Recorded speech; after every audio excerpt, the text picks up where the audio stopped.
so much have been said about the increase in VAT. So I think it's time for us to get to the fact of the matter.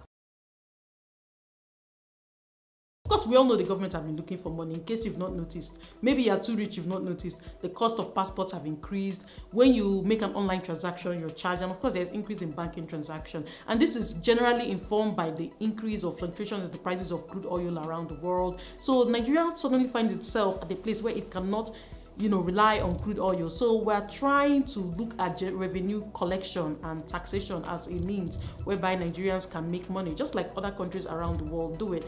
So in line with that, the government has passed the finance bill, which has been assented and approved by the Senate, and that is going to take effect on the 1st of February 2020.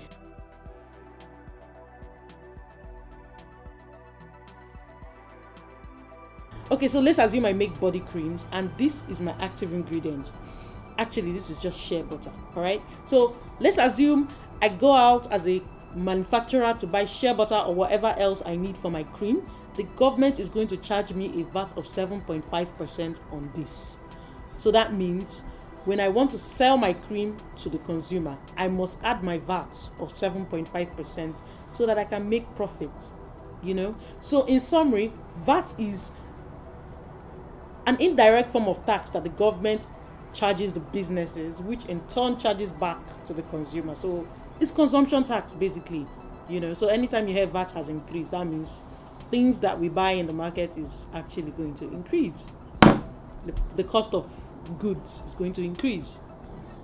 NAS is going to use the money to fix their National Assembly and buy new cars. Oh my God. No, I won't laugh.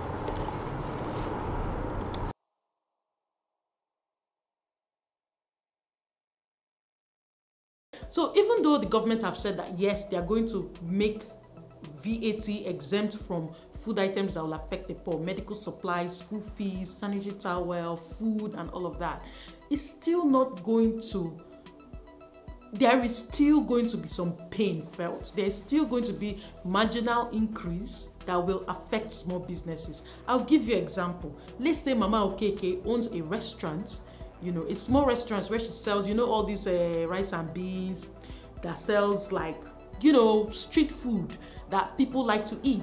She sells beans, she sells rice, she sells those sort of stuff.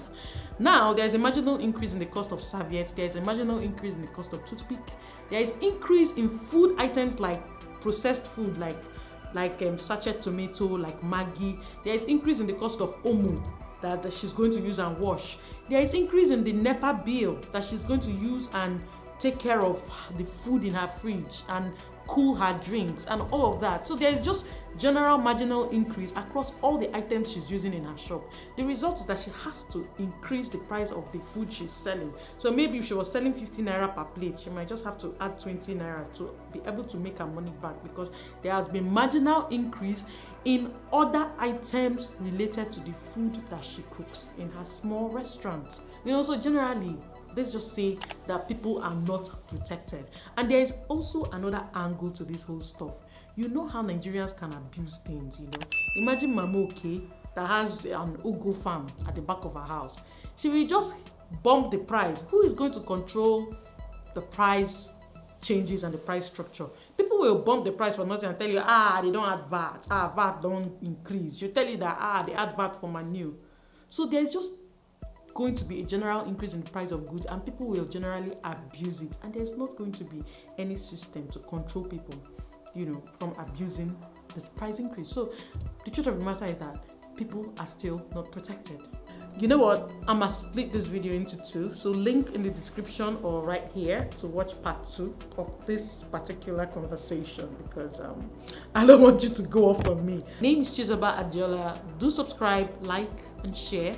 Nigerian gist basically lives here, sometimes politics, sometimes entertainment, social issues, just our gist. In the comment section, tell me what you want me to talk about next, and I'ma do just that. All right, thank you for watching. Bye.